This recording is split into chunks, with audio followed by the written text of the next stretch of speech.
தோல்வி வெற்றி கனியை பறிக்க வேண்டுமென்றால் அதற்கான முன்னேற்ற பாதையில் பயணிக்கும் பொழுது தோல்வி என்னும் படியை தாண்டித்தான் ஆக வேண்டும். ஆனால் என்னவோ தோல்வியை சந்திக்கும் பொழுது ஒவ்வொருவரின் மனமும் புண்படத்தான் செய்கிறது. தோல்விகளை சந்திக்கும் பொழுது தளர்ந்தும் போகிறோம். இந்த தளர்ச்சிதான் நம்மை வெற்றியடை விடாமல் தடுக்கிறது, மறுதோல்வியையும் தருகிறது.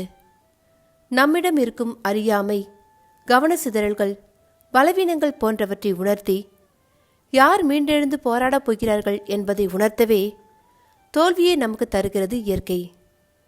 தோல்வியானது ஒருவனது பலவீனங்களை அளவிடும் அளவுகோல். அதே நேரத்தில் அவற்றை சரி செய்யும் வாய்ப்பாகவும் அமைகிறது.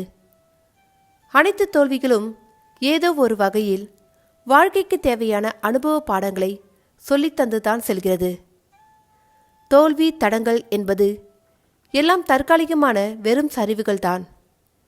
எல்லாவித தோல்விகளுமே புதிய வாய்ப்புகளுக்கான வாசலை திறந்துவிட்டுத்தான் செல்கிறது. ஆனால் தோல்வியால் நம்முள் உருவான தளர்ச்சிதான் அந்த வாசலில் நுழையாதபடிக்கு நம்மை தடுக்கிறது. தூங்கும் நாம் மீண்டும் விழிப்பதில்லையா? விழும் நாம் மீண்டும் எழுவதுதான் இல்லையா? நன்றாக முயற்சி செய்யவே தோல்வி அடைகிறோம். He that falls today may rise tomorrow. இன்று விழுபவன் நாளை எழுவான்.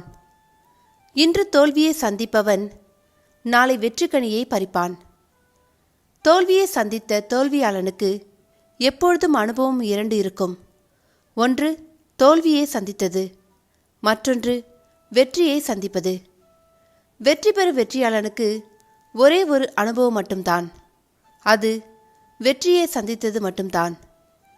நமக்கு ஏற்படும் தோல்வி ஒவ்வொன்றுக்கும் வெற்றியை விட பலம் அதிகம். ஏனென்றால் வெற்றி சிரிக்க வைக்கும், தோல்வி சிந்தித்து வாழ வைக்கும். நீங்கள் தோல்வியை சந்திக்கும் பொழுது அதனை கற்றுக்கொள்வதற்கான முதல் வாய்ப்பாகவும், எல்லாம் முடிந்துவிட்டது என பிறர் கூறும்பொழுது முயற்சி ஒருபொழுதும் தோற்பதில்லை எனவும், இனி உனக்கு எந்த வாய்ப்பும் இல்லை எனும் பொழுது அடுத்த வாய்ப்பு எனக்காக காத்திருக்கிறது எனவும் கூறி புதிய வாய்ப்புகளை உருவாக்கி தோல்வியை எதிர்கொள்ள வேண்டும். தோல்வியை கண்டு துவண்டு விடாதே. தோல்வி உன்னை தூங்க வைப்பதற்கான தாலாட்டு அல்ல, நீ நிமிர்ந்து நிற்பதற்கான ஊன்றுகோல். தோழனே, தோழியே, தோல்வியை தளர்ச்சி இல்லாமல் எதிர்கொள். வெற்றி நிச்சயம்.